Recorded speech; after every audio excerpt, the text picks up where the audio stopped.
আসসালামু আলাইকুম। তাদের ইফতারি করা হয়ে গিয়েছে, দিয়ে মগডবের নামাজ পড়ার পর একদিকে চাটা বসিয়ে দিয়েছি আর একদিকে এই যে পেঁয়াজি ভাজছি।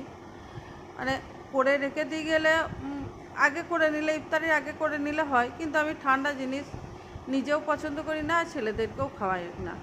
মানে খাওয়ার ব্যাপারে আমি আলিশটা খুব কমই করি, খাওয়ার ব্যাপারে নয়, সব কিছুর ব্যাপারেই আমি আর আলিশটা খুব কম।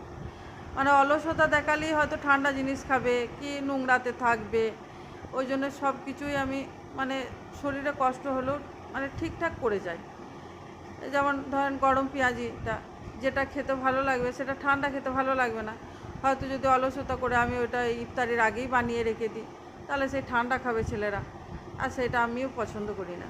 ওই জন্য এই গরম গরমই ভাজি আর সব রেডি করে রেখে দিয়ে যাই, শুধু এসে মেখে দিই, মেখে ভেজে নিই। দেখেন আমার পেঁয়াজি ভাজা হয়ে গেল, এবার চাটা ওইদিকে হয়ে গিয়েছে। ওই 3 মা বেটায় বসে পড়বো, চা পেঁয়াজি নিয়ে আমি 2টি মুড়ি নিয়ে নেবো প্রতিদিনকার মতো, বাস হয়ে গেল।